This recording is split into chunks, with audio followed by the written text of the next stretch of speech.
Tenderness by Robert Cormier is about Eric Poole, the main character, a serial killer who has been convicted of killing his mother and stepfather. Laurie Cranston is a character obsessed with Eric. The title Tenderness is sort of ironic for this story because there's nothing tender about a serial killer. However, there is something tender about seeing someone at their best, which Laurie attempts to do with Eric. This story displays many themes, but the major one is past generations' failures teaching future generations. Eric and Laurie both have a false sense of reality and seek clarity and tenderness through unhealthy and unsafe matters. Eric has not had a good enough education to really know how to experience tenderness, which angers him, and he takes his pain out on young women by killing them. Laurie seeks for tenderness in relationships with men. What she realizes is that they are just taking advantage of her. Society has failed Laurie and Eric, and the same can be stated about the adults influencing them.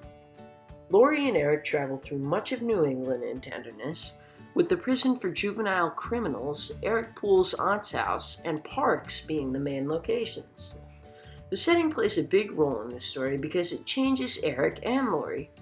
Eric spends much of the story in prison, where he surprisingly behaves very well and may have been on track to change his ways.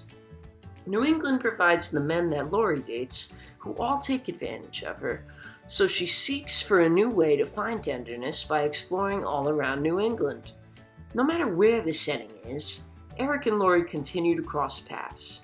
Eric murders women because that is who he wants to give tenderness to. When he crosses paths with Laurie, who has just ran away from home and is now in his car, he wants to murder her, but he cannot do it. Their connection is awkward and violent, and in the end it causes him to bond and face an incredible tragedy. The best quote to reflect this novel is, "Eric Poole began with cats," or, to be more exact, kittens. This quote represents Eric's maturity level progressing throughout the story as he tries to give women tenderness, and it is not until he meets Laurie that he starts to do this in a somewhat correct way. Eric and Laurie both needed to meet each other to move forward in life and discover clarity on who they really are, not who they were taught to be or want to be. Society has done and will continue to do many things. One of those things, which might in fact be its best feature, is attracting opposites.